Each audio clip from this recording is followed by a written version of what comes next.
மல்கியாவின் புஸ்தகம் 3ஆம் அதிகாரம் 16ஆம் வசனத்தை சேர்ந்து படிப்போம். அப்பொழுது கர்த்தருக்கு பயந்தவர்கள் ஒருவரோடொருவர் பேசிக்கொள்வார்கள், கர்த்தர் கவனித்து கேட்பார். கர்த்தருக்கு பயந்தவர்களுக்காகவும் அவருடைய நாமத்தை தியானிக்கிறவர்களுக்காகவும் ஞாபக புஸ்தகம் 1 அவருக்கு முன்பாக எழுதப்பட்டிருக்கிறது. ஒவ்வொரு வாரமும் நாம் கர்த்தருடைய நாமத்தை தியானித்து கொண்டு வருகிறோம். தேவனுக்கு ஏராளமான பெயர்கள் இருக்கிறது. பெயர்கள் மூலமாக தேவன் தன்னை வெளிப்படுத்துகிறார். இந்த உலகத்திற்கு தன்னுடைய குணாதிசயங்களை வெளிப்படுத்துகிறார். தன்னுடைய தன்மையை தேவன் வெளிப்படுத்துகிறார். தேவனுக்கு இருக்கின்ற பல நாமத்தில் ஒரு நாமம் என்று சொன்னால் எல் ஷடாய் என்று சொல்லக்கூடிய ஒரு நாமம். எல் ஷடாய் என்று சொன்னால் ஏற்கனவே சொன்னேன், போதுமானதற்கும் அதிகமானவர், சர்வ வல்லமுள்ள தேவன். இன்னொன்று மூன்றாவது மார்பகங்களின் தாய் என்று, அதற்கு மார்பகங்களின் தேவன் என்ற ஒரு பெயரும் இருக்கின்றது. அதாவது எப்படி தாய் தன் பாலகனை மறப்பாலோ அவள் மறந்தாலும் நான் உன்னை மறப்பது இல்லை. அதாவது கற்பத்தின் பாலகன் என்று சொல்லி பார்க்கின்றோம். அதாவது தேவன் நம்மை அவருடைய கற்பத்திலிருந்து வெளியே கொண்டு வந்திருக்கிறார். தேவன் இன்னும் சொல்லப்போனால் கிறிஸ்துவின் மூலமாக நாம் பெற்றெடுக்கப்பட்டவர்கள், கிறிஸ்துவின் மூலமாக இந்த உலகத்தில் பிறந்தவர்கள். அப்போ பிறந்த நமக்கு தேவன் அவருடைய ஜீவனை கொடுத்து நடத்துகிறார். எப்படி தாய் தன் பிள்ளைக்கு, பிறந்த குழந்தைக்கு மார்பகங்கள் மூலமாக ஜீவனை கொடுத்து குழந்தையை பராமரிக்கிறாளோ, அதே போல் கிறிஸ்துவும் நமக்கு அவருடைய ஜீவனையை கொடுத்து நம்மை பராமரிக்கிறார் என்று சொல்லி பார்த்து கொண்டு வருகிறோம். ஒரு சில வாரங்களாக நாம் எதை பார்த்தோம் என்று சொன்னால், தேவன் எப்படி உயிரை நமக்கு போதுமானதற்கும் அதிகமாக கொடுக்கிறார் என்று சொல்லி பார்க்க ஆரம்பித்தோம். உயிர், அந்த உயிர் என்ற பதத்திற்கு எபிரேய பதத்தில் ஜூகே என்ற ஒரு வார்த்தை பயன்படுத்தப்பட்டிருக்கிறது. ஜீவன் என்ற பதத்திற்கு ஜோயி என்ற ஒரு பதம் பயன்படுத்தப்பட்டிருக்கிறது. ஜோயி என்று சொன்னால் தேவரகமான ஒரு வாழ்வு, காட் கைண்ட் ஆஃப் லைஃப் என்று அதை அழைப்பார்கள். நம்முடைய தேவன் ஜீவ தேவன் என்று நம்முடைய தேவன் அழைக்கப்பட்டு கொண்டிருக்கிறார். அவருடைய பேரே ஜீவ தேவன். தேவாதி தேவன், கர்த்தராகி தேவன் நம்மை மண்ணினால் உருவாக்கி நமக்கு நம்முடைய உள்ளே ஜீவனை ஊதினார் என்று வேதத்தில் நாம் பார்க்கின்றோம். ஆகதான் அவருடைய சாயலாக சிருஷ்டிக்கப்பட்டிருக்கிறோம். அவருடைய சாயலாக சிருஷ்டிக்கப்பட்டது மனிதனுடைய சரீரம் மட்டுமல்ல, மனிதனுடைய ஆவியும் தேவனுடைய சாயலில் உருவாக்கப்பட்டிருக்கிறது. ஆகதான் தேவன் ஆவியாயிருக்கிறார் என்று வேதத்தில் பார்க்கிறோம். ஆவியாயிருக்கிற தேவன் நம்மையும் அவரை போல ஒரு ஆவியாக தேவன் உருவாக்கி இருக்கிறார். ஆவினா பயந்துட வேண்டாம். தேவன் ஆவியாக இருக்கிறாரு, நம்மையும் தேவன் ஆவியாக உருவாக்கி இருக்கிறார். ஆவியான நாம் இந்த சரீரம் என்ற கூட்டுக்குள்ளாக, வீட்டுக்குள்ளாக நாம் வாழ்ந்து கொண்டிருக்கிறோம். ஆகவே நன்றாக புரிந்து கொள்ள வேண்டும், தேவன் ஆவியாக இருக்கிறார், மனிதனும் ஆவியாக இருக்கிறான் என்பதை நன்றாக புரிந்து கொள்ள வேண்டும். இதை நம்ம சரியாக புரிந்து கொண்டாலே கிறிஸ்துவத்தில் இருக்கின்ற பல குழப்பங்களுக்கு பதிலை கண்டுபிடித்து விடலாம். மனிதனுடைய முக்கியமாக பகுதி ஆவி மனிதன். ஆவி முக்கியமாக பேசப்படுகின்றது. சரீரத்துக்கு தேவன் உயிரை கொடுத்திருக்கிறார், ஆவிக்கு தேவன் ஜீவனை கொடுத்திருக்கிறார். இந்த ஜீவன் தான் மனிதனுக்குள்ளாக இருக்கின்றது. ஜீவ சுவாசத்தை அவன் நாசியிலே ஊதினார் என்ற வேதத்தில் பார்க்கின்றோம். எப்படி தேவன் உயிரை பெருக்கித்தர எல் ஷடாய் என் தேவன் மட்டுமல்ல, போதுமானதற்கும் அதில் போதுமானதற்கும் அதிகமானவர் மட்டுமல்ல, உயிரை மட்டுமல்ல, ஜீவனையும் நமக்கு பெருக்கி தருவதிலே தேவன் எல் ஷடாய் தேவனாக நமக்கு இருந்து கொண்டிருக்கிறார். ஆதாமின் ஆவிக்குள்ளாக ஜீவன் அது பரிபூர்ணமாக வாசமாக இருந்தது. ஒரு மனிதன் கர்த்தராகிய இயேசு கிறிஸ்துவை அதாவது ஏற்றுக்கொள்றதுக்கு முன்னாடி அவனுடைய ஆவி மரித்த நிலையில் இருக்கின்றது, ஜீவனற்ற நிலையில் இருக்கின்றது. என்றைக்கு ஒரு மனிதன் கர்த்தராகிய இயேசு கிறிஸ்துவை ஏற்றுக்கொள்கிறானோ அவனுக்குள்ளாக ஜீவன் இப்போ உள்ளே வர ஆரம்பிச்சிருச்சு. அதுதான் பாருங்கள், பைபிளில் போடப்பட்டிருக்குது, அக்கிரமங்களினாலும் பாவங்களினாலும் மரித்தவர்களாக இருந்த உங்களை உயிர்ப்பித்தார் என்று வேதம் சொல்லுகின்றது. ஒரு காலகட்டத்தில் ஆதாமின் பாவத்தின் நிமித்தமாக ஆதாம் பாவம் செய்வதற்கு முன்பாக தேவ ஜீவனை உடையவனாக இருந்தான். தேவ ஜீவன் ஆதாமுக்குள்ளாக பரிபூர்ணமாக நிரம்பி வழிந்தது. தேவ ஜீவன் ஆதாமுக்குள்ளாக ஓடினது. என்றைக்கு மனிதன் பாவம் செய்தானோ அந்த ஜீவனை இழந்தான். அந்த ஜீவனை இழந்தான் என்று சொன்னால் என்ன அர்த்தம் என்று சொன்னால் ஜீவனை விட்டு பிரிந்தான், தேவனுடைய ஜீவனை விட்டு பிரிந்தான் என்று ஒரு அர்த்தம் சொல்லப்பட்டிருக்கிறது. என்றைக்கு மனிதன் பிசாசுக்கு செவி கொடுக்க ஆரம்பித்தான் அன்றைக்கே மனிதன் ஆவியிலே ஜீவனை இழந்து போனான், ஆவியிலே மரித்தான் என்று வேதத்தில் நாம் வேதத்தில் படிக்க ஆரம்பிக்கின்றோம். எப்போ நடந்தது? விளக்கப்பட்ட மரத்தின் கனியை புசித்த நாளில், தேவன் சொன்ன வார்த்தையை மீறின ஒரு நாளில் ஜீவனற்றவனாக போனான். ஆனால் அவனுக்குள்ளாக பார்த்திங்கன்னா ஜீவன் இருந்தது, அது உயிரற்ற ஒரு ஜீவனாக இருந்தது ஆனால் அந்த ஜீவனில் பார்த்திங்கன்னா ஆவியில் பார்த்திங்கன்னா ஒரு 3 பார்ட் இருக்கிறது. அதில் ஒரு பார்ட் உள் அதாவது அந்த உள்ளான ஒரு மனசாட்சி என்று இருக்கிறதுக்கு பாருங்கள், அதில் தேவனுடைய ஐக்கியம், தேவனுடைய உறவு அந்த ஆவியில் கொண்டிருந்த மனிதன் இப்போ அதிலிருந்து வழி விலகி போய்விட்டான். ஆனால் ஆத்மாவும் அப்படி தான் பாருங்கள், ஆத்மாவும் கொஞ்சம் கரப்ட் ஆயிடுச்சு. ஆத்மாவும் சில குற்றங்கள் பல பிரச்சனைகள் உருவாக ஆரம்பிச்சிருச்சு. என்றைக்கு மனிதன் பாவம் செய்தான் அன்றைக்கே ஆவியிலே மாற்றம், ஆத்மாவிலே மாற்றம், சரீரத்திலும் மாற்றம் உருவாக ஆரம்பிச்சிருச்சு. நல்லா வாழ்ந்துக்கிட்டு இருந்தவன் இப்போ வேர்வை சிந்தி ரொம்ப ஹார்ட் ஒர்க், அப்போல்லாம் வேலையை இஷ்டப்பட்டு பண்ணலாம். இப்போ மனிதன் பாவம் செய்த பிற்பாடு வேலையெல்லாம் கஷ்டப்பட்டு பண்ண வேண்டிய ஒரு சூழ்நிலை உருவானது நம்ம வேதத்தில் பார்க்க ஆரம்பிக்கின்றோம். இப்போ ஆவியில் உள்ள ஜீவனை ஆதாம் இழந்து போனபடினால தான் நம்முடைய முழு வாழ்க்கையும் பாதிக்கப்பட்டது. ஆவி, ஆத்மா, சரீரம் 3மே பாதிக்கப்பட்டது. சமாதானம் இல்லை, தோல்வியுள்ள ஒரு வாழ்வு, வியாதி, தரித்திரம் எல்லாமே ஆதாமுடைய ஒரு பெரிய பங்காகவே மாறிவிட்டது. அப்போ ஆதாமுடைய தவறு ஆதாமை மட்டுமல்ல, முழு மனு வர்க்கத்தையுமே பாதித்து விட்டது. ஆகவே இன்றைக்கு நடக்கிற ஒரு விஷயம், யாரெல்லாம் கர்த்தராகிய இயேசு கிறிஸ்துவை ஏற்றுக்கொள்கிறார்களோ, ஏற்றுக்கொள்ளும் போது அவர்களுடைய ஆவியில் நடக்கின்ற ஒரு காரியம் பார்த்திங்கன்னா, முதலாவது அவர்களுடைய ஆவியிலே ஜீவன் உண்டாகிறது. இயேசு கிறிஸ்து ஏற்றுக்கொள்ளும் போது ஜீவன் உண்டாக ஆரம்பிக்கிறது. ஜீவ தேவன் மனிதன் பார்த்திங்கன்னா அவனை அது பழைய நிலையிலே விட்டு விடலை. என்றைக்கு மனிதன் இயேசு கிறிஸ்து ஏற்றுக்கொண்டானோ அன்றைக்கே அவனுக்குள்ளாக மறுபடியும் ஜீவன் உண்டாகிவிட்டது. மறுபடியும் பிறக்க ஆரம்பித்து விட்டான், மறுபடியும் பிறந்தான். ஒரு புது சிருஷ்டி, வேதத்தில் போடப்பட்ட பிரகாரமாக புது சிருஷ்டி ஆகின்றான்.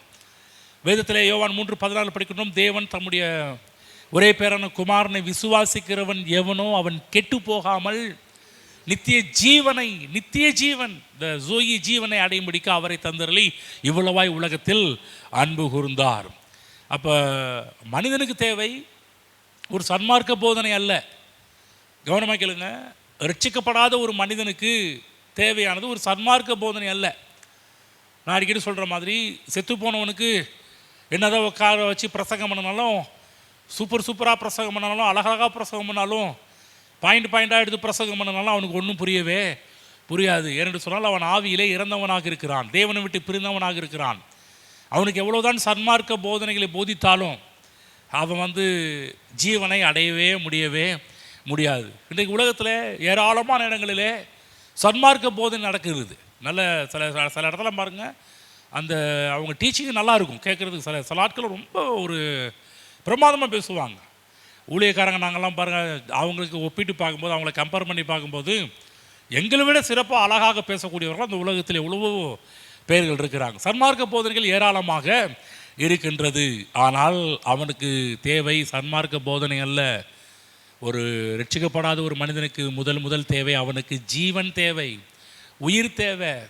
என்றைக்கு அவன் ஜீவனை உடையவனாக மாறுகிறான் அன்றைக்கு தான் அவனுடைய வாழ்வில் எல்லாம் உதயமாக ஆரம்பிக்கும். ஆகதான் தேவன் தம்முடைய ஜீவனை குமாரனில் வைத்து இந்த உலகத்திற்கு அனுப்பினார் என்று வேதத்தில் படிக்கின்றோம். வேதத்திலே யோவான் புஸ்தகம் 5ஆம் அதிகாரம் 26ஆம் வசனத்தை படித்து காண்பிக்கிறேன். 5:26ஆம் வசனத்தை படித்து காண்பிக்கிறேன். ஏனெனில் பிதாவானவர் தம்மில் தாமே ஜீவனுடையவராய் இருக்கிறது போல குமாரனும் தம்மில் தாமே ஜீவனுடையவராய் இருக்கும்படி அருள் செய்திருக்கிறார். அப்போ பிதாவாகிய தேவன் எப்படி ஜீவனுள்ளவராக இருக்கிறாரோ, தமிழ் தாமே ஜீவனுள்ளவராக இருக்கிறது போல இந்த உலகத்திற்கு அனுப்பின கர்த்தராக இயேசு கிறிஸ்து அவர் எப்படிப்பட்டவர்? அவரும் தமிழ் தாமே ஜீவன் உள்ளவராக இருக்கும்படிக்கு அருள் செய்திருக்கிறார். அப்போ குமாரனாகிய கிறிஸ்து மனிதன் இழந்து போன ஜீவனை அவனுக்கு திரும்ப தர வேண்டும் என்பதற்காக தான் இந்த உலகத்திற்கே கர்த்தராகிய தேவன் இயேசுவை இந்த உலகத்திற்கு அனுப்பினார் என்று வேதத்தில் பார்க்கின்றோம். அப்போ இயேசு கிறிஸ்து இந்த உலகத்திற்கு வந்ததுடைய முக்கியமான ஒரு நோக்கம் என்னவென்று சொன்னால், நானோ அவைகளுக்கு ஜீவன் உண்டாயிருக்கவும் அந்த ஜீவன் பரிபூர்ணப்படவுமே வந்தேன் என்பதாக இயேசு கிறிஸ்து யோவான் 10:10 சொல்லியிருக்கிறார். நானோ மனிதருக்கு ஜீவன் உண்டாயிருப்பதற்காகவே வந்தேன், ஜீவனை கொடுப்பதற்காகவே கர்த்தராக இயேசு இந்த உலகத்தில் வந்தார் என்பதை நன்றாக புரிந்து கொள்ள வேண்டும். அப்போ கிறிஸ்துவை ஒரு மனிதன் ஏற்றுக்கொள்ளும் போது தன்னுடைய ஆவியிலே ஜீவன் உடையவனாக மாற ஆரம்பிக்கின்றான். யோவான் அதை குறித்து சொல்லும்போது 1 யோவான் 5:12 படித்து காண்பிக்கிறேன், எடுத்துக்கொள்வோம். 1 யோவான் புத்தகத்துக்கு நேராக போவோம். 5:12 பொல்லாங்கனால் உண்டாயிருந்து தன் சகோதரனை கொலை செய்த காயினை போல் இருக்க வேண்டாம். அவன் எது நிமித்தம் அவனை கொலை செய்தான்? தன் கிரியைகள் பொல்லாதவைகளும் தன் சகோதரனுடைய கிரியைகள் நீதி உள்ளவுமாய் இருந்தன. மன்னிக்கவும், 3 படிச்சுட்டு இருக்கிறேன், சாரி. 5:12 குமாரனை உடையவன் ஜீவனை உடையவன், தேவனுடைய குமாரன் இல்லாதவன் ஜீவன் இல்லாதவன். அதாவது டைரெக்டாக இதில் படுறதுனால கொஞ்சம் வாசனம் கொஞ்சம் மாறிடுச்சு, வேறு ஒன்றும் இல்லை. 5:12 பார்க்குறோம், குமாரனை உடையவன் ஜீவனை.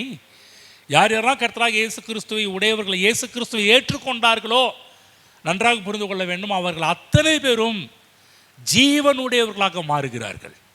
ஆமாம், நாங்கள் தான் தேவன் கொடுத்த ஒரு மிகப்பெரிய ஒரு கிஃப்ட்டு, மிகப்பெரிய ஒரு பரிசு. இயேசு கிறிஸ்துவை ஏற்றுக்கொண்டா இந்த பேர் மாறிடுச்சு, இடம் மாறிடுச்சு, அப்படி கிடையாது. பாருங்கள், முதலாவது இயேசு கிறிஸ்துவை ஏற்றுக்கொள்ளும் போது அவர்களுக்குள் ஜீவ வாழ்வு உண்டாக ஆரம்பிக்கிறது. ஆமென். அதான் யோவான் சொல்கிறாரு, குமாரன் உடையவன் ஜீவனை உடையவன், குமாரன் இல்லாதவன் ஜீவன் இல்லாதவன். அப்புறம் ஜீவன் இல்லாதவன் என்ன அர்த்தம்? ரொம்ப டீசெண்டாக சொல்கிறார் நம்ம யோவான், ரொம்ப டீசெண்டாக சொல்கிறார். நம்ம ஊரில் நம்ம மொழியில் சொல்ல போனால் செத்து போனவன் பேனம் நடை பேனன்னு சொல்கிறான், அந்த மாதிரி செத்து போனவன். ஆகவே தேவனுடைய குமாரன் இல்லாதவன், ஜீவன் இல்லாதவன், இறந்து போனவன், மரித்து போனவன் என்ற அர்த்தத்தில் சொல்லப்பட்டிருக்கிறது.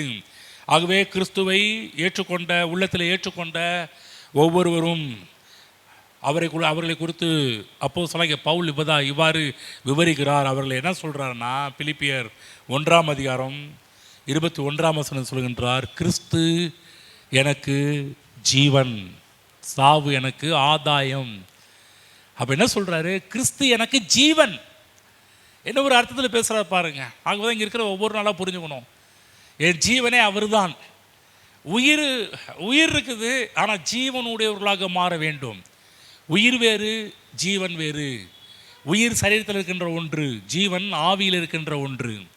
அப்போ ஆவியிலே இங்கே அப்போஸ்தலனாகிய பவுல் எழுதும்போது எதை பற்றி எழுதுகிறாருன்னு சொன்னால், சரீரத்தை பற்றி பேசவில்லை, தன்னுடைய ஆவியை பற்றி பேசுகிறார். கிறிஸ்து எனக்கு ஜீவன். சொல்லுங்க, கிறிஸ்து எனக்கு ஜீவன். ஆமென்.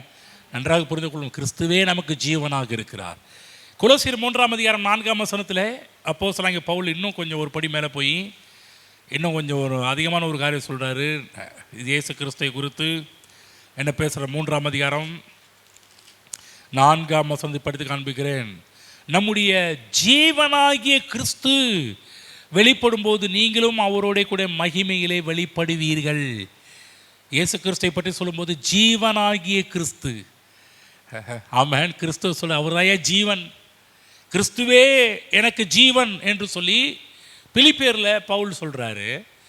இங்கே கொலோசியரில் என்ன சொல்கிறாருன்னா, நம்முடைய ஜீவனாகிய கிறிஸ்து தான் என்னுடைய ஜீவனாக இருக்கிறார். நம்முடைய ஜீவனாகிய கிறிஸ்து, எப்படியெல்லாம் கிறிஸ்து தன்னுடைய ஜீவனாக இருக்க வேண்டும் என்பதை பேசுகிறாரோ அதெல்லாம் அழகாக பேசுகின்றார். ஆகவே கிறிஸ்து நம்முடைய ஆவிக்கு ஜீவனாக இருக்கிறார். எல்லாரும் சொல்லுவோம், இயேசு கிறிஸ்து என்னுடைய ஆவிக்கு ஜீவனாக இருக்கிறார். ஆமென். ஆவியிலே ஜீவன் வேண்டும். ஜீவன் இருந்தால் தான் இந்த பூமியில் எல்லா காரியத்தையும் முன்னேற்ற பாதையில் போக முடியும். ஜீவன் இல்லாதவர்கள் அவர்கள் ஒன்றுமில்லாதவர்கள் என்பதை புரிந்து கொள்ள வேண்டும். 1 யோவான் 1ஆம் அதிகாரம் 5ஆம் வசனத்திலே யோவான் இன்னும் சில விஷயத்தை நமக்கு விலகி சொல்கிறாரு. அது என்ன படிச்சுட்டு வருவோம். யோவான் புஸ்தகம் 1 யோவான் 1ஆம் அதிகாரம் 5ஆம் வசனத்தை படிக்கிறேன். தேவன் ஒளியாயிருக்கிறார், அவரில் எவ்வளவேனும் இருள் இல்லை. 1:5. இது நாங்கள் அவரிடத்தில் கேட்டு உங்களுக்கு அறிவிக்கிற விசேஷமாக இருக்கிறது. தேவன் ஒளியாயிருக்கிறார். எல்லாரும் சொல்ல, தேவன் ஒளியாயிருக்கிறார், அவரில் எவ்வளவேனும் இருள் இல்லை. என்ன சொல்லணும், ஒருத்தர் கர்த்தராக இயேசு கிறிஸ்துவை ஏற்றுக்கொள்ளும் போது ஒளி என்று சொல்லக்கூடிய பரிசுத்தம் அவர்கள் வாழ்விலே வீச ஆரம்பிக்கின்றது. ஒளி அவர்களுக்குள் வந்து விட ஆரம்பிக்கின்றது. ஆமென். அந்த ஒளி என்றால் என்ன? ஜீவன். நமக்குள்ளாக வீசுகின்ற ஒளி அந்த ஜீவன் என்பதை புரிந்து கொள்ள வேண்டும். பாவம் என்பது என்ன? இருள். இன்றைக்கு ஒரு மனிதன் இயேசு கிறிஸ்துவை ஏற்றுக்கொள்வதற்கு முன்பாக அவனுக்குள்ளே என்ன இருந்தது என்று சொன்னால் இருள் இருந்தது. என்று சொன்னால் இருந்த இருள் மனிதனுடைய ஆவியிலே தேவ ஜீவன் இருந்தது. இயேசு ஆரம்ப நாட்களிலே ஆதாம் பாவம் செய்து அவனுக்குள் ஜீவன் இருந்தது. ஜீவன் ஒளியாக இருந்துச்சு வந்து. ஆனால் என்றைக்கு மனிதன் பாவம் செய்தான் அன்றைக்கே அவனுக்குள்ளாக இருந்த ஜீவன் ஈடுபட்டபடினால் அவனுக்குள்ளாக இருந்த ஒளியும் மறைந்து போனது, முற்றிலும் மறைந்து விட்டது. ஆகவேதான் தேவ பிள்ளைகளே, ஆவிக்குள்ளாக இருந்த பிசாசின் இயேசு கிறிஸ்துவை மனிதன் பாவம் செய்த உடனே அவனுக்குள்ளாக இருந்த ஜீவன் மறைந்து விட்டபடியினால் இப்போ முழுக்க முழுக்க ஆதாமுக்குள்ளாக, ஆதாமின் ஆவிக்குள்ளாக பிசாசின் சுபாவம் தலை தூக்க ஆரம்பித்தது. ஆனால் ஒரு மனிதன் கர்த்தராக இயேசு கிறிஸ்துவை ஏற்றுக்கொள்ளும் போது நடக்கின்ற ஒரு அற்புதம் என்ன, மிராக்கிள் என்ன என்று சொன்னால், நமக்குள்ளாக பிசாசின் சுபாவம் மாறி தேவ சுபாவம் அவனுடைய ஆவியை நிரப்புகிறது. பெரிய கிஃப்ட். இயேசு கிறிஸ்துவை ஏற்றுக்கொள்ளும் போது நமக்கு கிடைக்கின்ற பெரிய பரிசு. ஆமென். சர்வசாதாரணமாக எடுத்துக்கொள்ளக்கூடாது. இயேசு கிறிஸ்துவை ஏற்றுக்கொள்கிற ஒவ்வொருடைய வாழ்வு வேறு மாதிரிலாம் பேசிடக்கூடாது. பாருங்கள், அவர்கள் ஜீவனை உடையவர்களாக மாறுகிறார்கள். இருள் மறைந்து போகின்றது. தேவ சுபாவம் அவர்களுடைய பங்காக மாறிவிடுகின்றது. ஆகுதான் அதைத்தான் யோவான் இப்படி அழகாக விளக்குறாரு. அவரில் எவ்வளவேனும் இருள் இல்லை, தேவன் ஒளியாக இருக்கிறார். எவ்வளவேனும் இருள் இல்லை, இருள் இல்லை. அவர்கிட்ட எப்போது ஒளியானவர் என்பதை புரிந்து கொள்ள வேண்டும். ஆகவே முதலாவது இயேசு கிறிஸ்து ஏற்றுக்கொள்ளும் போது ஜீவன் நமக்குள்ளாக வர ஆரம்பிக்கின்றது. ரெண்டாவது, இந்த ஜீவன் நமக்குள்ளே வந்த ஜீவன் ஒளியாக மட்டுமல்ல, நமக்கு பரிசுத்தத்தை கொடுக்கின்றதும் இந்த ஜீவனாக தான் இருக்கின்றது. பரிசுத்த வாழ்வுக்குள்ள நம்ம நடத்துவதே இந்த ஜீவன் தான். இந்த ஜீவன் நமக்குள்ளே வந்தாலே பார்த்தீங்கன்னா பரிசுத்தமாகிறதுக்கு ரொம்ப ட்ரை பண்ண வேண்டிய அவசியமே கிடையாது. இன்றைக்கி பரிசுத்தத்தை பற்றி நிறைய பேர் நிறைய விதங்கள் டீச் பண்ணுவாங்க. நிறைய காரியத்தை பரிசுத்தமாகிறதுக்கு நம்பர் 1, இதை செஞ்சால் தான் பரிசுத்தமாக முடியாது, செஞ்சால் பரிசுத்தமாக முடியும். கரெக்டு தான் சொல்கிறது எல்லாமே. ஆனால் ஃபஸ்ட்டு என்ன, முதலாவது என்ன, அவன் பரிசுத்தமாகிறதுக்கு என்ன தேவை என்று சொன்னால் ஜீவன் தேவை. ஜீவன் இருந்தால் மட்டும்தான் அவனால் ஒளி அவனுக்குள் வர ஆரம்பிக்கும். ஒளி வரும்போது பிசாசின் சுபாவம் அங்கே வேலை செய்யாது. ஒரு ஒளி ஒரு இடத்துல ஒன்றும் இல்லை, இந்த இடம் வந்து ஃபுல் எல்லாம் இருட்டாயிடுச்சுன்னா ஒரு ஒளி வந்து பிற்பாடு தான் பார்த்தீங்கன்னா கொஞ்சம் நிம்மதியாக வர ஆரம்பிக்கும். நான் சொல்கிறேன், என்றை கர்த்தராகிய இயேசு கிறிஸ்துவை ஏற்றுக்கொண்டோமோ அன்றைக்கு நடந்த பெரிய மிராக்கிள் என்ன, நம் உள்ளத்தில் இருந்த இருள் மறைந்து தேவ ஜீவனை பெற்றுக்கொண்டோம், தேவ ஒளி அடைந்தோம். தேவனுடைய ஒளியை நம்முடைய வாழ்வில் பெற்றுக்கொள்ள ஆரம்பித்தோம். இந்த ஒளி வந்தோடனே நடக்கிற ஒரு விஷயம் என்னன்னா, இருளை அகற்றினது மட்டுமல்ல, நம்மை வந்து ஒரு பரிசுத்த வாழ்வுக்குள் கொண்டு போவதே தேவன் நமக்குள்ளாக கொடுத்த அந்த ஜீவன். இந்த ஜீவன் இருக்கும் என்று சொன்னால் அவர்கள் பரிசுத்தத்தின் மேல் பரிசுத்தத்தை அடைவார்கள். இந்த ஜீவன் இயேசு கிறிஸ்துவுடைய ஜீவனை பெற்றுக்கொள்ளும் போது அப்போ என்ன அர்த்தம்னா, யோவான் 1ஆம் அதிகாரம் 4ஆம் வசனத்தில் யோவான் எழுதின சுவிசேஷத்தில் யோவான் சொல்லும்போது, கிறிஸ்துவுக்குள் ஜீவன் இருந்தது, அவருக்குள் ஜீவன் இருந்தது, அந்த ஜீவன் மனுஷருக்கு ஒளியாய் இருந்தது. கிறிஸ்துவுக்குள் ஜீவன் இருந்தது. அந்த ஜீவன், அவருக்குள் ஜீவன் இருந்தது. அந்த ஜீவன் மனுஷருக்கு ஒளியாய் இருந்தது. ஆமென். ஜீவன் இப்போ என்ன ஆகுதுன்னா ஒளியாக இருந்தது. இந்த ஜீவன் தான், அந்த ஜீவன் தான் மனுஷருக்கு பரிசுத்த வாழ்வுக்குள் நடத்துகின்ற ஒன்றாக இருக்கிறது என்பதை பற்றி இன்னொரு மொழிபெயர்ப்பிலும் இதை பற்றி பேசப்படுகின்றது. ஆகவேதான் கிறிஸ்துவே நம்முடைய பரிசுத்தம் என்றும் அப்போஸ்தலனாகிய பவுல் இப்படிப்பட்ட வெளிப்பாடு பெற்றவராக தான் எழுதுகிறார். 1 கொரிந்தியர் 1:31 படித்து காண்பிக்கிறேன். அவரே யாரு? அவரே என்றால் இயேசுவே. இயேசுவே தேவனால் நமக்கு ஞானமும் நீதியும் பரிசுத்தமும் மீட்புமானார். அப்படி என்று சொன்னால் தேவனே, இயேசுவே தேவனால் நமக்கு ஞானம் நீதி, அதோடு சேர்த்து பரிசுத்தம் என்ற ஒரு வார்த்தையும் வருகின்றது என்பதை நம்முடைய மனதில் கொள்ள வேண்டும். சொல்லுங்க, பரிசுத்தம். இந்த ஜீவன் வந்தாலே பரிசுத்தமாவதற்கு நம்ம ரொம்ப ட்ரை பண்ண வேண்டிய அவசியம் கிடையாது. சில இடத்துல முயற்சிகள் எடுக்கணும், பரிசுத்த வாழ்வுக்கு நேராக போகிறதுக்கு சில முயற்சிகள் எடுக்கணும்.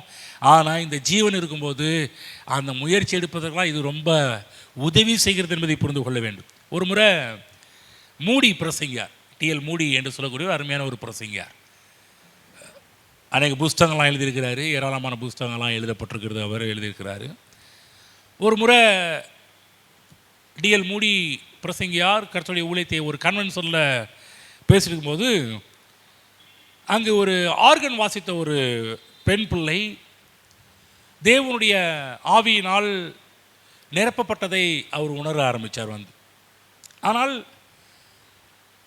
அவருடைய வாழ்வில் பார்த்திங்கன்னா இயேசு கிறிஸ்துவை ஏற்றுக்கொள்கிறதுக்கு முன்னாடி அந்த பெண்மணியினுடைய வாழ்வில் பார்த்திங்கன்னா ஒரு இருள் நிறைந்த ஒரு வாழ்வு தான் வாழ்ந்து கொண்டிருந்தாள். அவளை பற்றி சொல்லும்போது என்ன சொல்கிறார் அப்படின்னும் போது, ஒரு முறை இந்த பெண்மணிக்கு இயேசு கிறிஸ்துவை பற்றி டீச் பண்ணும்போது அவர் சொன்னாராம், இயேசு கிறிஸ்துவை ஏற்றுக்கொள்ளும்படிக்கு பல ஆலோசனைகள் கொடுக்க ஆரம்பித்தார் ஒரு முறை.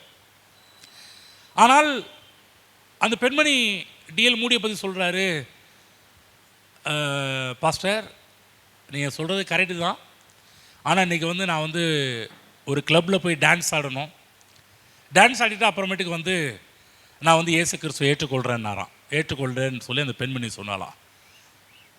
இவர் சொன்னார், முதல்ல நீ இயேசு கிறிஸ்துவை ஏற்றுக்கொள்ளு, அப்புறம் நீ என்ன வேணாலும் பண்ணிக்க அப்படின்னாராம். பாருங்க, அதே மாதிரி இந்த பெண்மணி கர்த்தராகிய இயேசு கிறிஸ்துவை ஏற்றுக்கொள்ள ஆரம்பிச்சுட்டு இவர் சொன்ன மாதிரி அடுத்த நாள் கிளப்பில் போய் டான்ஸ் ஆடுறதுக்கு போகிறதுக்கு பிரயாசம் எடுத்துகிட்டு இருக்கும்போது அந்த பெண்மணி சொல்லுகிறாள், என்னால் முடியல, டான்ஸ் ஆட போக முடியல. ஒரு விதமான ஒரு வல்லமை என்னை வந்து அப்படிப்பட்ட டான்ஸ் எல்லாம் ஆடுவதற்கு என்னை வழி நடத்தவில்லை, என்னை தடுத்து நிறுத்தியது இந்த பெண்மணி தான்.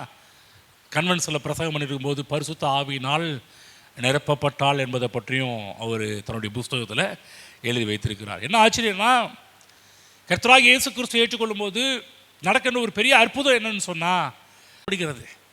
பாவமான ஒரு வாழ்வு, பாவத்திற்காக தான் பாருங்கள், இயேசு கிறிஸ்து ஏற்றுக்கொண்டு நம்மளால் வந்து இயேசு கிறிஸ்து ஏற்றுக்கொண்டவர்கள், அவர்களால் உண்மையாகவே கர்த்தராகிய இயேசு கிறிஸ்து ஏற்றுக்கொண்டவர்கள், அவர்கள் தவறு செய்ய முடியாது. யார் தப்பு பண்ணுறாங்க அப்படின்னா, இயேசு கிறிஸ்துவை ஏற்றுக்கொண்டது போல் நடிக்கிறவர்கள் சில பேர்லாம் இருக்கிறாங்க. அவர்கள் ஒருவேளை என்ன பண்ணுவாங்கன்னா இப்படிலாம் பண்ணுவாங்க, திரும்ப பாவ வாழ்க்கைக்கு போக ஆரம்பிப்பாங்க. ஆனால் உண்மையாகவே இயேசு கிறிஸ்துவை ஏற்றுக்கொண்டவர்கள் இருப்பார்கள் சொன்னால் அவர்களுக்குள் ஜீவன் சென்றது, ஜீவன் அவர்களுக்கு ஒளியை கொடுக்கின்றது, ஒளி வந்து அவர்களுக்குள்ளாக இருக்கின்ற அந்த பாவ இருளை அவர்களை விட்டு விலக்கி விட்டது என்பதுதான் அற்புதமான செய்தி என்பதை புரிந்து கொள்ள வேண்டும். ஆகவே கிறிஸ்துவினுடைய ஜீவன் நம்முடைய வாழ்வில் உருவாக ஆரம்பிக்கின்றது என்பதை புரிந்து கொள்ளுங்கள். இப்போ என்னன்னா, செத்த நிலை மாறி இயேசு கிறிஸ்து ஏற்றுக்கொள்ளும் போது செத்த நிலை மாறி ஜீவன் வந்த உடனே நம்முடைய பாவ சுபாவம் எல்லாமே மாறி தேவ சுபாவம் உள்ளே வந்து ஆவியினால் நிரப்பப்பட்டு வாழ்கின்ற ஒரு அருமையான ஒரு ஜீவியம்தான் ஒரு மனிதர்களுக்கு உருவாக ஆரம்பிக்குது. ஆகதான் இயேசு கிறிஸ்துவை ஏற்றுக்கொள்ளாதவர்கள் இருப்பீர்கள் என்று சொன்னால் உங்கள் நல்வாழ்வுக்காக கர்த்தராகிய இயேசு கிறிஸ்துவை ஏற்றுக்கொள்ள ஆரம்பியுங்கள்.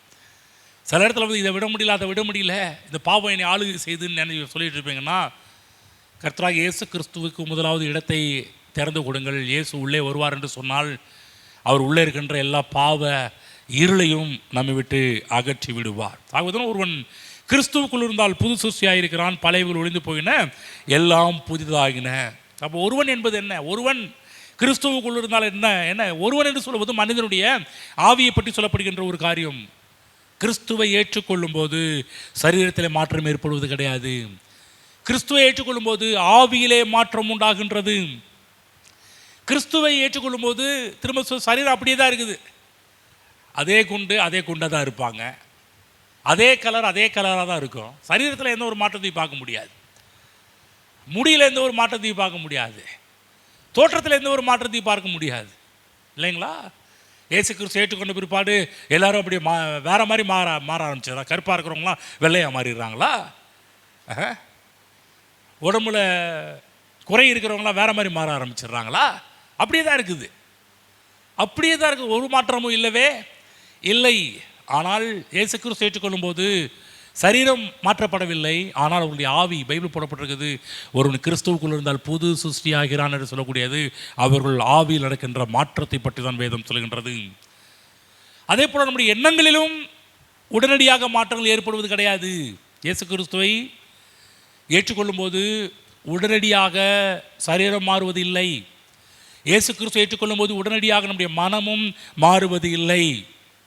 ஏனென்று சொன்னால் இயேசு கிறிஸ்துவை ஏற்றுக்கொண்ட மனது பார்த்திங்கன்னா, இன்னும் சில இடத்துல பாருங்கள், ஒரு குடிகாரர் இருக்கிறாருன்னா, அன்றைக்கி தான் இயேசு கிறிஸ்துவை ஏற்றுக்கொள்கிறாருன்னா, அவங்க மைண்டு பார்த்திங்கன்னா தோணும், போகணும், அடிக்கணும், வாங்கணும் அப்படின்லாம் உள்ளே தோணும். உள்ளே வந்து இல்லைங்களா மனம் இருக்கும். ஆனால் தேவனுடைய வார்த்தையால் மனம் தேவனுடைய வார்த்தையால் நிரப்பப்படும் போது, வார்த்தையும் மனதை நிரப்பிக்கொண்டே இருக்கும்போது அவர்கள் நாட்களாக அவர்கள் மகிமை மேல் மகிமை அடைவார்கள், மறுரூபமாக்கப்படுவார்கள் என்று வேதம் சொல்லுகின்றது என்பதை நாம் நன்றாக புரிந்து கொள்ள வேண்டும்.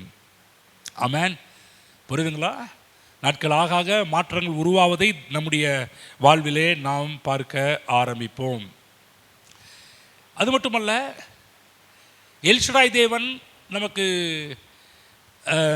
நம்முடைய ஆவியிலே இயேசு கிறிஸ்துவை ஏற்றுக்கொள்ளும் போது எல்ஷடாய் தேவன் ஜீவனை தருகிறார். அந்த ஜீவன் எப்படிப்பட்டது என்று சொன்னால் பரிபூர்ணம். நானும் அவர்களுக்கு ஜீவன் உண்டாயிருக்கவும் அந்த ஜீவன் பரிபூர்ணப்படவுமே வந்தேன். பரிபூரணம் என்பதை புரிந்து கொள்ளுங்கள். தேவன் ஏதோ ஜீவனை கொடுக்கல. தேவன் நம்முடைய ஆவியில் கொடுத்த ஜீவன் ஏதோ ஜீவன் அல்ல, அது பரிபூர்ண ஜீவன்.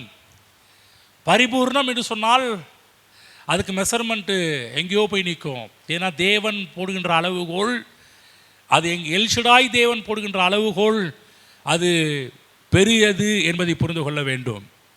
ஆகவே தேவ பிள்ளைகளே, இயேசு கிறிஸ்து ஏற்றுக்கொள்ளும் போது ஜீவன் உண்டாகின்றது. ஜீவன் அவர்களை பரிசுத்தத்துக்கு நேராக நடத்துகின்றது. ஆகுதான் முதல் இயேசு கிறிஸ்துவை ஏற்றுக்கொள்வதற்கு நாம் மக்களை வழிநடத்த வேண்டும். இயேசு கிறிஸ்துவை மக்கள் ஏற்றுக்கொள்வார்கள் என்று சொன்னால் ஜீவன் உண்டாகும். ஜீவன் அவர்களுடைய வாழ்வில் பரிசுத்தத்துக்கு நேராக கொண்டு போகும். அவர்களை மாற்றுவதற்கு வேண்டிய எல்லா காரியத்தையும் தேவனுடைய ஜீவன் அவர்களுக்குள்ளாக செய்ய ஆரம்பிக்கும். ஆமென். புரியுதுங்களா? ஆச்சரியமான மாற்றங்களை நமக்குள் கொண்டு வருகின்றது. படிப்போம். எபேசியர் 5:8. கிறிஸ்துவின் ஜீவன், ரட்சிக்கப்பட்டவர்கள் கிறிஸ்துவின் ஜீவன் அவங்களுக்குள்ளே இருக்கிறது என்பதை அறிந்து கொண்டு வாழ வேண்டும். இன்றைக்கு நாம் இங்கே உட்கார்ந்திருக்கிற எல்லாருமே ரட்சிக்கப்பட்டவர்கள். ரட்சிக்கப்பட்டவர்களாக இருப்பதனால் நன்றாக புரிந்து கொள்ள வேண்டும், ஏற்கனவே நமக்குள்ளாக என்ன இருக்கிறது. முன்னாடி யாருக்கு சொன்னேன்? ரட்சிக்கப்படாதவர்கள் இயேசு கிறிஸ்துவை ஏற்றுக்கொள்ள வேண்டும், அப்பொழுதுதான் ஜீவன் உண்டாகும். இவங்க உட்கார்ந்து கர்த்தருடைய வார்த்தையை கேட்டுக்கொண்டிருக்கிற நீங்கள் ரட்சிக்கப்பட்டவர்கள், இயேசு கிறிஸ்துவை ஏற்றுக்கொண்டவர்கள். இன்னும் சொல்ல போனால் இப்போ கிறிஸ்துவின் ஜீவன் உங்களுக்குள்ளேயே இருக்கிறது. ஆமென். வெளியே இல்லை, உங்களுக்கு உள்ளே இருக்குது. அதுதான் எபேசியர் புஸ்தகம் 5:8 பவுல் சொல்கிறாரு, முற்காலத்தில் நீங்கள் அந்தகாரமாக இருந்தீர்கள். ஆமாம், உண்மைதான். இயேசு கிறிஸ்துவை ஏற்றுக்கொள்வதற்கு முன்பாக முற்காலம்தான் அது எல்லாமே. முந்தைய காலகட்டத்திலே, முற்காலத்திலே நீங்கள் அந்தகாரமாக இருந்தீர்கள். இப்பொழுதோ கர்த்தருக்குள் வெளிச்சமாய் இருக்கிறீர்கள். ஆகவே வெளிச்சத்தின் பிள்ளைகளாய் நடந்து கொள்ளுங்கள். ஆமென். புரியுதுங்களா? வெளிச்சத்தின் பிள்ளைகளாய் நடந்து கொள்ள வேண்டும். ரட்சிக்கப்படாத ஒரு ஆள்கிட்ட போய் வெளிச்சத்தின் பிள்ளையாக நடங்கன்னு சொன்னால் அவன் ஏற்கனவே செத்தவனாக இருக்கிறான். அவனுக்கு என்னத்தை தான் போதிச்சாலும் அவனுக்கு மண்டையில் ஏறவே ஏறாது. இப்படி நட அப்படி நட, இதை செய்யாத அதை செய்யாதுன்னு சொன்னாலும் அவங்க எல்லாத்தையும் திரும்ப திரும்ப செஞ்சுட்டு தான் இருப்பாங்க. ரட்சிக்கப்படாத நிலைமை பரிதாபம். ஆனால் பவுல் எபேசியருக்கு எழுதும் போது ரட்சிக்கப்படாதவர்களுக்கு எழுதவில்லை, ரட்சிக்கப்பட்ட விசுவாசிகளுக்கு எழுதுகிறார். விசுவாசிகளுக்கு எழுதும் போது என்ன சொல்றாருன்னா, முற்காலத்திலே நீங்கள் எப்படி இருந்தீர்கள்?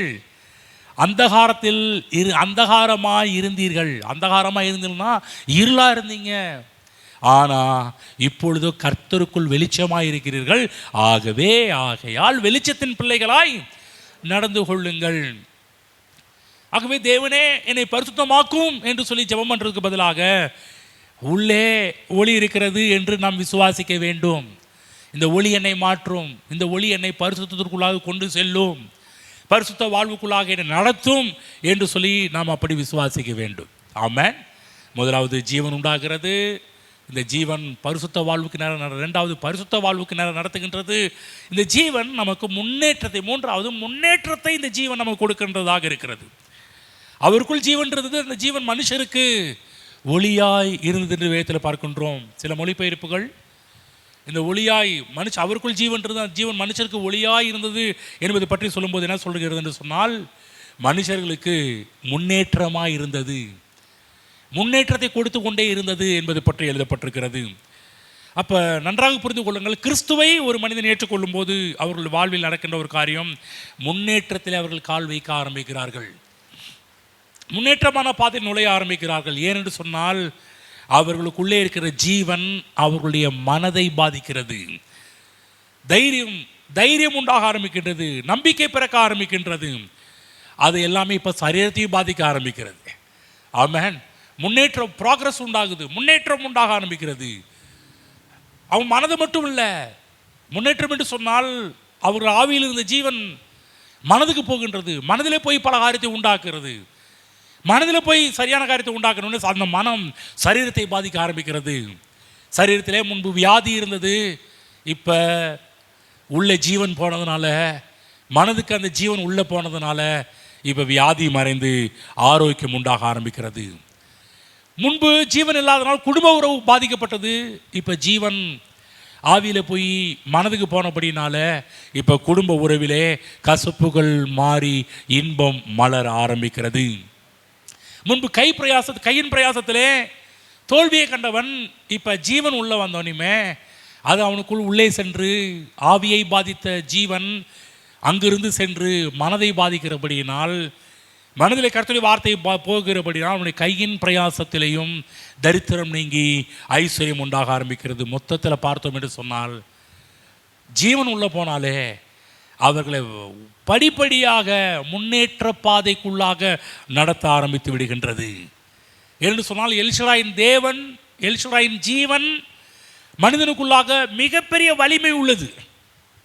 தேவ ஜீவன் மட்டமாக பார்க்கக்கூடாது, தேவ ஜீவனை ஒஸ்டாக பார்க்கக்கூடாது. தேவனுடைய ஜீவன் இந்த உலகத்தில் இருக்கின்ற எல்லாவற்றை விட மிக பவர்ஃபுல்லான ஒரு காரியம். ஆகவே தான் இயேசு கிறிஸ்து சொன்னார், திருடனுடைய வேலை திருடுறது கொள்றது அழிக்கிறது, ஆனால் என் வேலை அது கிடையாதுப்பா, என்னுடைய வேலை உனக்கு ஜீவன் உண்டாயிருப்பதும் அந்த ஜீவன்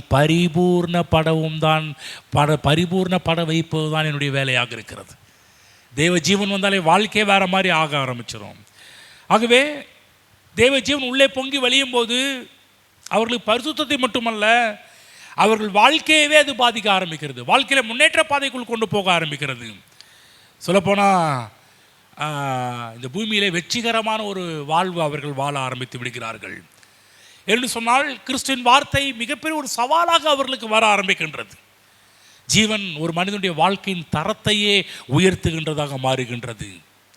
தேவனுடைய ஜீவன் நம்முடைய வாழ்வில் உயர்ந்த வாழ்வுக்கு நேராக நடத்துவதற்கு வழி வாசல்களை திறந்து கொடுக்கின்றது. ஒரு இடத்துல படிப்போம், உபாகமம் புத்தகம் 32ஆம் அதிகாரத்தில் மோசே இதை பற்றி எழுதும்போது, தெய்வ ஜீவனை பற்றி எழுதும்போது, தெய்வ ஜீவன் ஒருவனுடைய வாழ்வில் போகும்போது அவன் எவ்வளோ முன்னேற்றத்துக்குள் போகிறான் என்பதை பற்றி எழுதுகிறாரு. படிப்போம், 10லிருந்து படிக்கிறேன். 32ஆம் அதிகாரம் 10ஆம் வசனத்திலிருந்து, பாலான நிலத்திலும் ஊழையிடுதல் உள்ள வெறுமையான அவாந்தர வெளியிலும் அவர் அவனை கண்டுபிடித்தார், அவனை நடத்தினார், அவனை உணர்த்தினார், அவனை தமது கண்மணியை போல காத்து அருளினார்.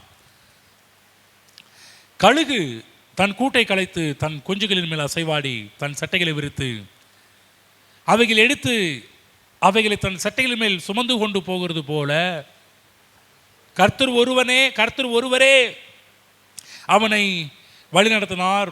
அந்நிய தேவன் அவரோடே இருந்தது இல்லை.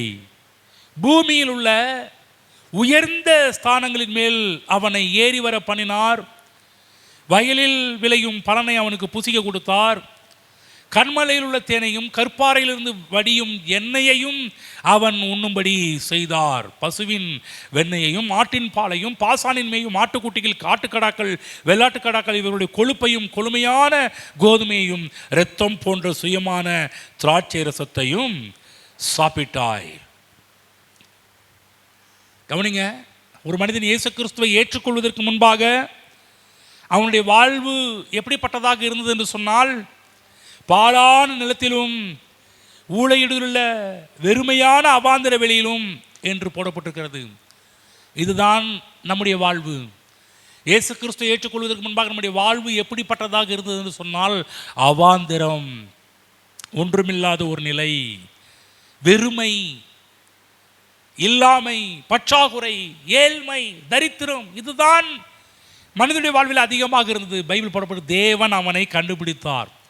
இன்றைக்கு என்னையும் உங்களையும் கண்டுபிடித்தது தேவன். தேவனுக்கு மறைவாக எங்கேயும் போக முடியாது. நம்மளை கண்டுபிடிச்சவர் அவர். நம்மை தேடி வந்த சொல்கிறார், கண்டுபிடித்து அவனை நடத்தினார், அவனை உணர்த்தினார், அவனை தமது கண்மணி போல காத்து அருளினார். தேவன் கண்டுபிடித்து தம்முடைய ஜீவனை நமக்கு கொடுத்திருக்கிறார். கண்டுபிடித்து அப்படியே விட்டுட்டு போகல. கண்டுபிடித்தார் என்று சொன்னால் நல்லா புரிஞ்சுக்கணும், அவருடைய ஜீவனை கொடுப்பதற்காக என்பதை புரிந்து கொள்ளுங்கள். தாழ்வில் இருந்த நம்மை பூமியில் உள்ள உயர்ந்த ஸ்தானங்களுக்கு ஏறி வர பண்ண வைக்கிறவர் நம்முடைய தேவனாக இருக்கிறார். பைபிள் போன்ற பூமியில் உள்ள உயர்ந்த ஸ்தானங்களின் மேல் அவனை ஏறி வர பண்ணினார். உயர் ரகமான ஒரு வாழ்வை கொடுத்தார் என்பதை பற்றி போடப்பட்டிருக்கிறது. தாழ்வில் இருந்து அவனை எடுத்து பூமியில் உள்ள உயர்ந்த ஸ்தானங்களுக்கு தேவன் மேலே அவனுக்கு ஏறி வர பண்ணுறாரு. அது மட்டுமல்ல, கண்மலையின் தேன், கற்பாறையின் வடியும், இந்த பதங்கள் எல்லாமே இஸ்ரேல் நாட்டில் எப்படி அவர்கள் உயர் ரகமான உயர்தரமான ஒரு வாழ்வு வாழ்ந்தார்களோ அந்த வாழ்வு, எல்லாரும் சொல்ல உயர்தரமான வாழ்வு. ஆமென். நன்றாக புரிந்து கொள்ளுங்கள். ஜீவன் பண்ணுற வேலை. ஒருவர் இயேசு கிறிஸ்து ஏற்றுக்கொள்ளும் போது ஜீவன் அவர்களுக்குள்ளாக வரும் என்று சொன்னால் அவர்கள் இருக்கிற நிலைமையிலே இருக்க மாட்டார்கள், தாழ்விலே இருக்க மாட்டார்கள். அந்த ஜீவன் அவர்களை பரிசுத்த வாழ்வுக்கு நேராக நடத்துகின்றது. அது மட்டுமல்லாமல் அவர்களை முன்னேற்ற பாதையில் நடத்துவதே இந்த ஜீவன் தான். எல் ஷடாய் தேவன் உயர்ந்தவர். அவருடைய ஜீவன் நம்முடைய இணைக்கப்படும் போது நம்முடைய வாழ்வு உயர் ரகமான வாழ்வாக மாற்றப்படுகின்றது. ஆமென். அவரோடு இணைக்கப்படும் போது அந்த வாழ்வு நம்மை அவரோடையே நம்மை ஒரு கீழான நிலையிலிருந்து தூக்கி மேலான நிலைமைக்கு நேராக கொண்டு நம்மை வழிநடத்துகின்றதே தேவனுடைய ஜீவன் என்பதை புரிந்து கொள்ளுங்கள். இந்த வேத பகுதியில் இன்னொரு காரியம் சொல்கிறாரு. கழுகை பற்றி பேசுகிறார். கழுகு தன் கூட்டை கலைத்து தன் குஞ்சுகளின் மேல் அசைவாடி தன் சட்டைகளை விரித்து குஞ்சுகளை எடுத்து அவைகளை தன் சட்டைகள் மேல் சுமந்து கொண்டு போகிறது போல கர்த்தர் ஒருவரே அவனை, எல் ஷடாய் தேவன் ஒரு தாயை போல தேவன் என்பதை ஏற்கனவே நம்ம ஆரம்பத்தில் இன்னைக்கு ஸ்டார்ட் பண்ணும்போது பேசணும். தாயை போல தேவன். ஆமென். மார்பகங்களின் தேவன். ஆமென். என்று சொன்னால் தேவன் ஜீவனை எப்படி ஒரு தாய் பிள்ளைக்கு ஜீவனை கொடுக்கிறாளோ அதே போல தேவனும் நமக்கு அவரை ஏற்றுக்கொள்ளும் போது அவருடைய கற்பத்திலிருந்து பிறந்த நமக்கு அவரால் ஜீவன், கிறிஸ்துவால் நமக்கு ஜீவன் உண்டாக ஆரம்பிக்கின்றது. இந்த வசனத்தில் கலைக்கிறாரு, கூட்ட கலைத்து விரித்து சுமந்து, இந்த ஒரு பதத்தை 3 பதம் பயன்படுத்தப்படுது. கலைதல், விரிதல், சுமத்தல். இந்த 3 பதங்களுடைய விளக்கம் என்ன? கண்மலையில் உள்ள உயர்ந்த மரங்கள் மரக்குச்சிகளால் தன் கூட்டை கட்டுகின்றது. ஆனால் பிற்பாடு அதை களைகிறது. அந்த அந்த கூடு பார்த்திங்கன்னா சில கீழே ரொம்ப ஹார்டான குச்சிகள்லாம் வச்சு பண்ணுமா பாருங்க. அப்புறம் அது மேலே கொஞ்சம் பஞ்சு இதெல்லாம் கொஞ்சம் இந்த குஞ்சுகள் பார்த்திங்கன்னா கொஞ்சம் நல்லாயிருக்கும். ஸ்டார்டிங்கில் அது குஞ்சுகள் வளர வளர என்ன பண்ணுவோம், அது 1 by 1 எடுத்து கூட்டை களைத்து விடும் என்று சொன்னால், இந்த குஞ்சு பறவைகள் அந்த கூட்டிலே இருப்பது தேவ நோக்கம் அல்ல. அவர்கள் முன்னேற்ற பாதையில் செல்ல வேண்டும் என்பதுதான் கழுகின் நோக்கமும். அதே போல் தேவனாகிய கர்த்தர் கூட நம்ம கூட்டிலேயே இருந்து ஒய்யாரமாக வாழ்கிறது தேவ திட்டம் அல்ல. அந்த கூட்டை விட்டு கலைக்கிறார். சிலதை கலைக்கும் போது என்னப்பா ஆண்டு இப்படி பண்ணுறாரு, இப்படிப்பட்ட வேலைலாம் பண்ணுறாரு, கொஞ்சம் கஷ்டமாக தான் இருக்கும். அந்த குஞ்சு பறவைக்கு ரொம்ப வேதனையாக இருக்கும். என்ன தாய் நல்லவன் பார்த்தா எனக்கு அது கொண்டு வந்து கொடுத்தா, இது கொண்டு வந்து கொடுத்தா, திடீர்னு பார்த்தா மேலே இருக்க அந்த பஞ்செல்லாம் தூக்கி போடுறாளே, சொகுசான ஒரு வாழ் வந்து தூக்கி போடுறாளே. சில நேரத்தில் சில காரியம் நடக்கும்போது நமக்கு கொஞ்சம் கஷ்டமாக தான் இருக்கும். ஆனால் தாய் பறவை எதுவும் அது வந்து பார்த்திங்கன்னா எதுவும் சும்மா பண்ணல, விளையாட்டுக்கு பண்ணல. இந்த குழந்தைகளை பாதிக்க வேண்டும் என்பதற்காக பண்ணவில்லை.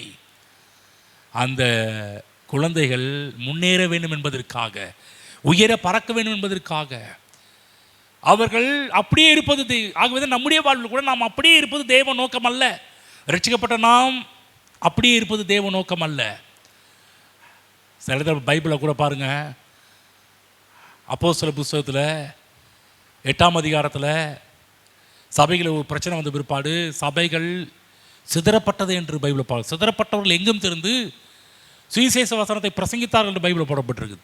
அதுக்கு முன்னாடி என்ன நடந்துச்சு, 8ஆம் அதிகாரத்துக்கு முன்னாடி என்ன நடந்துச்சு அப்படின்னு சொன்னால், அப்போஸ்தலர் புத்தக நடவடிக்கைகளில் 8ஆம் அதிகாரத்துக்கு முன்பாக அப்போஸ்தலர் 2ஆம் அதிகாரத்தில் 3000 மக்கள் ரட்சிக்கப்படுகிறார். 3000 பேர் ரட்சிக்கப்படுறாங்க. ரட்சிக்கப்பட்டவங்களாம் என்ன பண்ணாங்கன்னா ஒரே இடத்துல டேரா போட ஆரம்பிச்சிட்டாங்க, உட்கார ஆரம்பிச்சிட்டாங்க. அங்கேயே உட்காந்து சாப்பாடு ஆக்கி சாப்பிட்டுட்டு கர்த்தரை துதிச்சுட்டு கர்த்தருடைய வார்த்தை மற்ற காரியத்தெல்லாம் கேட்டுட்டு இருக்கிறாங்க. ரொம்ப நல்லா இருக்கும் இல்லைங்களா? நீங்கள் கூட பாருங்கள், இங்கே இருந்தால் ரொம்ப நல்லா இருக்கும். அப்படி தானே? என்னங்க நீங்கள் இங்கே இருந்தால் ரொம்ப நல்லா இருக்கும்ல. சில பேர் வீட்டுக்கு போகிறத காட்டிலும் ஐயா இங்கேயே பாட்டு பாடி ஜெபம் பண்ணி கர்த்தரை துதிச்சுட்டு இருக்கிறது எவ்வளோ நல்லா இருக்குது தெரியுமா ஐயா? நல்லா தான் இருக்கும், உங்களுக்கு நல்லா இருக்கும். ஆனால் அது எங்களுக்கு திண்டாட்டமாக இருக்கும். 3 வேளை சாப்பாடு போகிறதுனா எவ்வளோ பெரிய ஒரு ப்ராசஸ் தெரியுங்களா?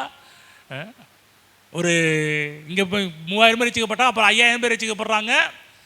5000 பேர்னா புருஷர்கள் மட்டும்தான் அந்த காலத்தில் கணக்கெடுத்தார்கள். அவங்க ஒய்ஃபெல்லாம் பிள்ளைங்களாம் சேர்த்தா அது எங்கேயோ போய் சேருது. கிட்டத்தட்ட 20,000 பேர் இருப்பாங்க உள்ள. 20,000 பேர். இப்போ இந்த இடத்துல 20,000 பேர் இருக்கிறாங்கன்னா அவங்களுக்கு டெய்லியும் காலை டிஃபன் போடணும். காலையில் சொல்லி ஒரு டீ கொடுக்கணும் இல்லைங்களா? காலை டீ வரணும். வரலன்னு வச்சு அவ்வளோதான் ஒரு வழி ஆக்கிடுவாங்க. அடுத்தது அவங்களுக்கு வந்து காலை டிஃபன் வரணும். டிஃபனில் கூட ஒருத்தருக்கு ஒரே மாதிரி போட்டுறக்கூடாது, ஒரே சாப்பாடும் போட்டுறக்கூடாது.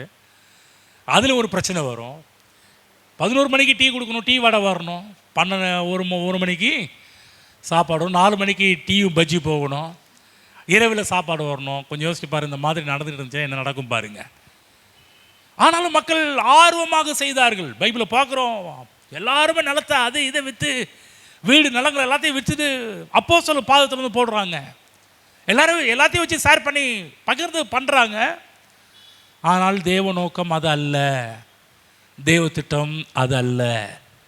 தேவ திட்டம் என்ன? கர்த்தருடைய பரிசுத்த ஆவியானவர் உண்மையில் வருவார். பலனடைந்து நீங்கள் யூதேயாவிலும் எருசலேமிலும் யூதேயாவிலும் சமாரியாவிலும் பூமியின் கடைசி பரியந்தமும் எனக்கு சாட்சிகளாக இருப்பீர்கள். தேவ நோக்கம் என்ன? நீங்கள் உலகம் எங்கும் புறப்பட்டு போய் சகல ஜாதிகளையும் சீசராக்கி பிதா குமாரன் பரிசுத்த ஆவியின் நாமத்தினால ஞானஸ்தானம் கொடுத்து நான் கட்டளையிட்ட யாவையும் அவர்கள் கை கொள்ளும்படி அவர்களுக்கு உபதேசம் பண்ணுங்கள். அப்போ தேவ நோக்கம் என்ன?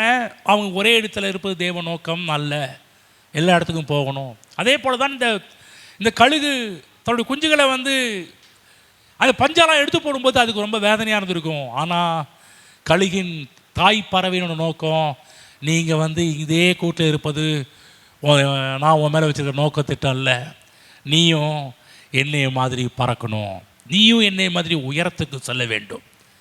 தேவ பிள்ளைகளை நன்றாக புரிந்து கொள்ளுங்கள். தேவன் அவருடைய ஜீவனை நமக்குள் கொடுத்திருக்கிறது நோக்கம் என்ன?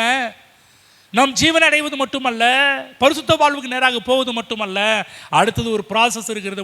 முன்னேற்ற பாதைக்கு நேராக தேவன் நம்மை நடத்த ஆரம்பிக்கிறார் என்பதை புரிந்து கொள்ளுங்கள்.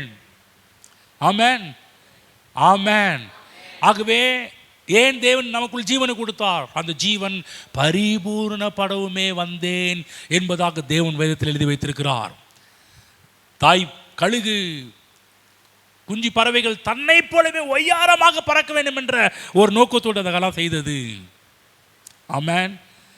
கொஞ்ச நாள் கழிச்சு பார்த்த பிற்பாடு எல்லா குஞ்சு பறவையும் அங்கேயே இருந்திருக்காது. எல்லா பறவைகளுமே தாய் கழுகை போல தான் உயரமாக பறக்க ஆரம்பிக்கும். சில இடத்துல பாருங்கள், சில இடத்துல போய் பார்க்கும்போது அந்த மேலே சுற்றி பார்த்தா ஏராளமான கழுகுகள் பறந்துகிட்டு இருக்கும். பருந்துகளும் கழுகுகளும் ஏராளமாக பறந்துகிட்டு இருக்கும். பார்த்துருக்கீங்களா? சேலத்தில் அடிக்கடி பார்ப்போம் பாருங்க, நடக்கிற விஷயம். அந்த நாளோட பக்கம் போனாலும் மேலே ஏகப்பட்ட கழுகுகள் பறந்துகிட்டு இருக்கும்.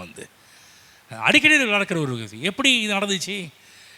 தாய் கழுகுகளுக்கெல்லாம் தன்னுடைய குஞ்சு கழுகுகள் அது ஒரு நாள் பறந்து வளர்ந்து தன்னை போலவே ஒய்யாரமாக பறக்க வேண்டும் என்பதுதான் நோக்கமாக இருந்தது. ஆமென், ஆமென். ஆகவே நான் சொல்லுகிற தேவ பிள்ளைகளை, நீங்கள் இந்த பூமியிலே உயர செல்வது கர்த்தருடைய நோக்கமும் திட்டமுமாக இருக்கிறது என்பதை நாம் புரிந்து கொள்ள வேண்டும். ஆமென். ஆகதான் வேதத்தில் 1 யோவான் 4:17 படிக்கின்றோம். 1 யோவான் 4:17 தேவனுடைய ஜீவனை அடைந்தவர்களுடைய வாழ்வு எப்படிப்பட்டதாக இருக்க வேண்டும் என்பதை பற்றி வேதத்தில் சொல்லப்பட்டிருக்கிறது. 1 யோவான் 4:17 நியாய தீர்ப்பு நாளிலே தமக்கு தைரியம் உண்டாயிருக்கத்தக்கதாக அன்பு நம்மிடத்தில் பூர்ணப்படுகிறது. ஏனென்றால் அவர் இருக்கிற பிரகாரமாகவே நாமும் இவ்வுலகத்தில் இருக்கிறோம்.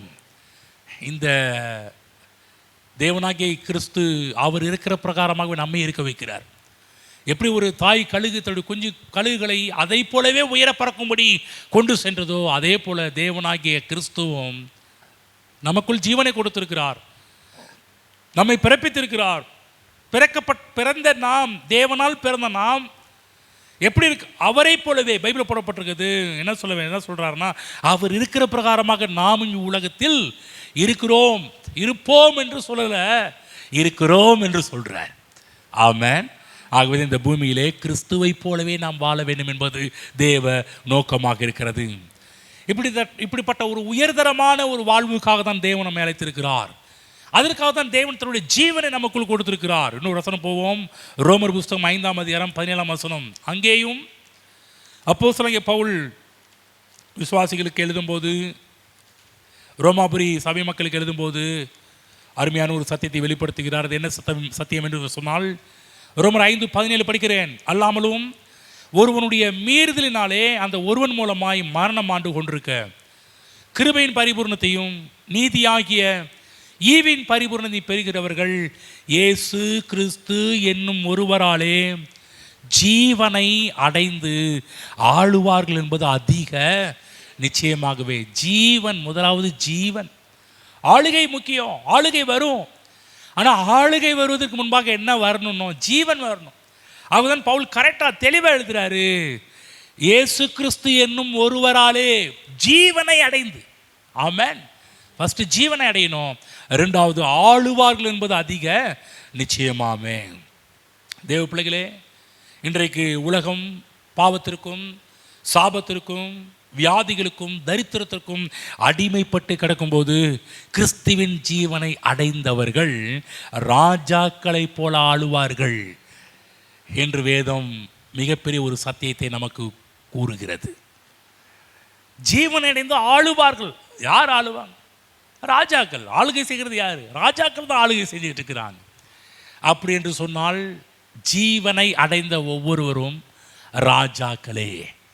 என்றைக்கு நீங்கள் கர்த்தராகிய இயேசு கிறிஸ்துவை ஏற்றுக்கொண்டீர்களோ அன்றைக்கே தேவன் நமக்கு ஒரு பட்டத்தை கொடுக்குறாரு. சில பேர்லாம் நிறைய ஓட்டு வாங்கினாதான் அவங்க பதவியில் ராஜாவை போல் உட்கார வைப்பாங்க. ஆனால் நம்மை தேவன் ராஜாவை போல் உட்கார வைக்கிறதுக்கு மற்ற எந்த ஒரு காரியத்தையும் பண்ணல.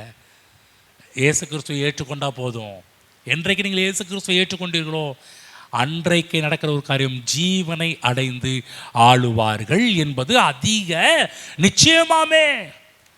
டவுட் கிடையாது, சந்தேகம் இல்லை. இது நடக்குமா நடக்காதா சொல்ல, ஒரு வேளை நீ ஜீவனை அடைந்து ஆளுவியான்னு தெரில, நீ எல்லாம் எங்கே ஆள போகிற, இதெல்லாம் நடக்கிற ஒரு காரியமாப்பா அப்படிலாம் சொல்லலை, நிச்சயமாமே. அதுதான் கரெக்ட், அதுதான் தெளிவாக சொல்கிறாரு. ஜீவனை அடைந்தவர்கள் ராஜாக்களை போல ஆளுவார்கள் என்பது அதிக நிச்சயமாகவே. அன்றைக்கு இடத்துல பார்த்தீங்கன்னா பெரும்பாலான விசுவாசிகள் எதை அதிகமாக நம்புகிறாங்கன்னா, ரைட்டுங்க நீங்கள் சொல்கிறது கரெக்டு, நாங்கள் ஆளுவோம், ஆனால் இங்கே இல்லை, பரலோகத்துக்கு போன பிற்பாடு தான் ஆளுவோம். ஏன்னா பைபிளில் அவர்கள் ஆளுவார்கள்லாம் சில வசனம் போடப்பட்ட பரலோகத்தில் போன பிற்பாடு தான் ஆளுகையெல்லாம் நடக்கும் என்று சொல்லி அன்றைக்கு நினைத்து கொண்டிருக்கிறார்கள். நான் சொல்கிறேன், எங்கள் பவுல் சொல்கிறாருன்னா பரலோகத்தில் போய் ஆளுவார்கள் என்று கிடையாது. ஏற்கனவே சொல்லிட்டாரு, இப்பயே யாரை போல தான் இருக்கிறோன்னா அவரை போல தான் இருக்கிறோம். ஆமென். இருக்கிறோம், இருப்போம் என்று சொல்லலை, இப்பயே நாம் அவரை போல இருக்கிறோம். அவரை போல இருக்கிற நாம் அவரை ஜீவனை அடைந்து ஆளுவீர்கள். ஆகவே வேதத்தில் கொடுக்கப்பட்ட எல்லா வாக்குத்தத்தங்களும் வசனங்களும் நம்ம பரலோகத்துக்கு போன பிற்பாடு தான் கர்த்தர் இதெல்லாம் சந்திப்பார் நீங்கள் நினச்சிக்கிட்டு இருப்பீங்கன்னா விசுவாசித்து கொண்டிருப்பிற எண்ணங்களை மாற்றிக்கொள்ளுங்கள். தேவன் இந்த பூமியிலே நீங்கள் ஆள வேண்டும் என்பது தேவ நோக்கமும் தேவ திட்டமாக இருக்கிறது. ஆகவே நான் முதலாவது சொன்னேன், தேவன் நமக்கு முதலாவது ஜீவனை கொடுக்கிறார்.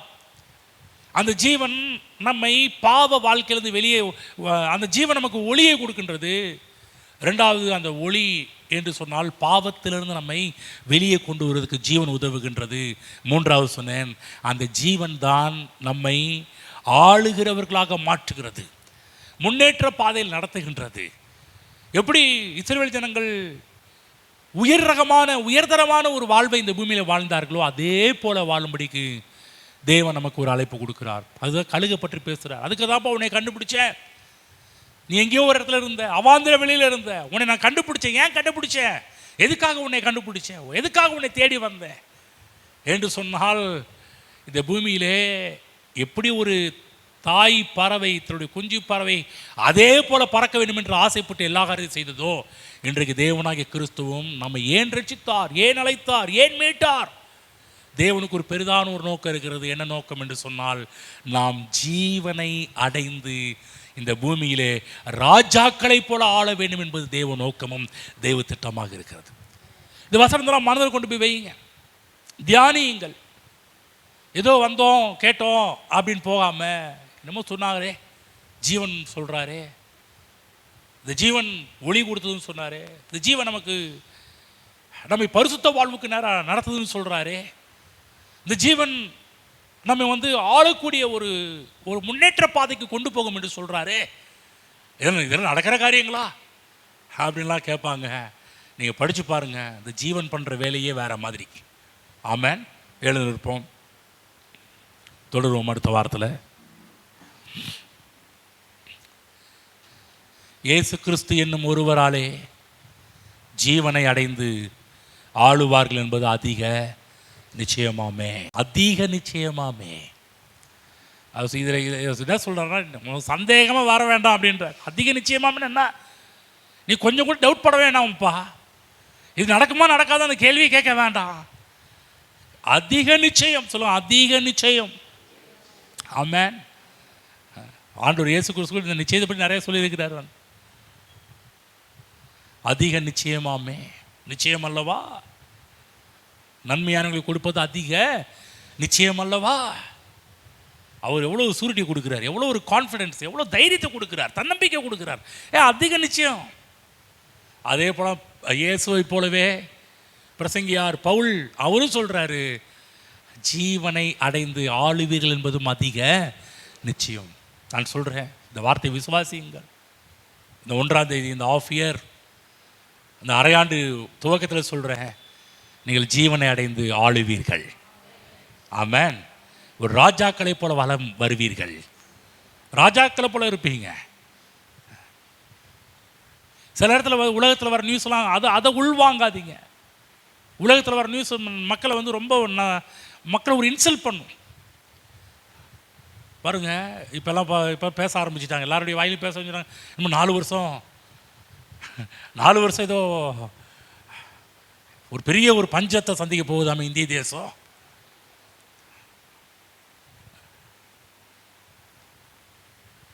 நீங்கள் சொல்லுங்கள், ரைட். ஆனால் அதை நோக்கி பார்க்க மாட்டேன், மோடி சொல்கிறத நோக்கி பார்க்க மாட்டேன். என் தேவன் சொல்கிற ராஜாக்களை போல ஆளுவீர்கள். எந்த பஞ்சமாக இருந்தாலும் மைண்டை கொண்டு போய் உள்ள வச்சு ஜீவனை அடைந்து ஆளுவேன். ஏற்கனவே ஜீவனை அடைந்து விட்டீர்கள். என்றைக்கு இயேசு கிறிஸ்துவை ஏற்றுக்கொண்டீர்களோ அன்றைக்கு ஜீவன் உங்களுக்குள் வந்து விட்டது. இனிமே உங்கள் அடுத்த நெக்ஸ்ட் கட்ட லெவல் ஆள வேண்டியது தான். ஆமென். கரங்களை உயர்த்தி கர்த்தருடைய வார்த்தைக்கு நன்றி செலுத்துவோம். ஸ்தோத்திரம் பிதாவே, இன்றைக்கு நீர் எங்களுடைய இடைப்பட்ட நம்முடைய வசனங்களுக்கு நன்றி செலுத்துகிறோம், வார்த்தைகளுக்கு நன்றி செலுத்துகிறோம். அந்த ஜீவன் மனுஷருக்கு ஒளியாக இருந்தது, இருளில் பிரகாசித்தது என்றெல்லாம் பார்க்கிறோம். ஓ, எங்கள் உள்ளே வந்து எங்கள் உள்ளே இருந்த எல்லா அந்தகாரத்தையும் நீக்கினதே. ஒரு நாள் நாங்களும் அந்தகாரத்தில் இருந்தோமே கர்த்தாவே, உம்மை ஏற்றுக்கொண்ட போது அந்த ஒளி எங்கள் உள்ளே வந்து எங்கள் உள்ளே இருக்கிற எல்லா பாவத்தையும் ஒன்றுமில்லாமல் ஆக்கினதே. ஸ்தோத்திரம். பரிசுத்தத்தை கொடுத்ததே. ஸ்தோத்திரம் ஆண்டவரே. முன்னேற்ற பாதையில் எங்களை ஒவ்வொரு நாளும் கொண்டு சென்று கொண்டே இருக்கிறது, அதற்காக உமக்கு நன்றி ஆண்டவரே. ஸ்தோத்திரம் ஆண்டவரே. ஜீவனை அடைந்து ஆளுவார்கள் என்பது அதிக நிச்சயமாமே என்று சொல்லி எங்களை உற்சாகப்படுத்தினதற்காக நன்றி செலுத்துகிறோம். ஜீவன் இருக்கும் என்று சொன்னால் நிச்சயமாகவே ஆளுவீர்கள் என்பது அதிக நிச்சயமாமே. எங்களுக்குள்ள ஒரு நிச்சயத்தை கொடுத்து இருக்கிறது, அதற்காக உமக்கு நன்றி செலுத்துகிறோம். இங்கே இருக்கிற ஒவ்வொரு பிள்ளைகளும் ராஜாக்களை போல ஆளுகை செய்யட்டும் என்று இங்கே இருக்கிற ஒவ்வொருவரையும் ஆசீர்வதிக்கிறோம். தேவக்கரம் தாங்கி நடத்துவதாக இதுவரை நடத்தினவர், இந்த 6 மாதங்கள் நம்முடைய பிள்ளைகளை அழகாக நடத்தின தேவன், இந்த வருடத்தின் மீதம் இருக்கின்ற 6 மாதத்தை உங்களுடைய கரத்தில் நாங்கள் சரண்டர் பண்ணுகிறோம் ஆண்டவரே, ஒப்படைக்கிறோம் கர்த்தாவே. ஆண்டவரே, இந்த 6 மாதமும் நீங்கள் தான் நடத்துனீங்க ஆண்டவரே. மீதம் இருக்கிற 6 மாதத்தையும் நீங்கள் நடத்தும்படிக்கு உங்கள் கையில் எங்களை அர்ப்பணிக்கிறோம், எங்களை ஒப்பு கொடுக்கிறோம். இந்த 6 மாதம் எங்களை எப்படி அழகாக நடத்தினரோ அதை விட மீதம் இருக்கிற 6 மாதத்துலேயும் எங்களை அதை விட சூப்பராக நடத்துவீர் என்று நாங்கள் விசுவாசிக்கிறோம். இங்கே இருக்கிற ஒவ்வொருவரும் ஜீவன் அடைந்து ஆளட்டும் என்று சொல்லி நம்முடைய பிள்ளைகளை ஆசீர்வதிக்கிறோம். தேவக்கரம் தாங்கி நடத்துவதாக, தேவனுடைய மகிமையை சொல்ந்து கொள்வதாக, பெரிய அற்புதம் அதிசயம் நம்முடைய பிள்ளைகள் வாழ்வில் நடப்பதாக. கர்த்தர் இயேசு கிறிஸ்துவின் நாமத்தில் பிதாவே, ஆமென்.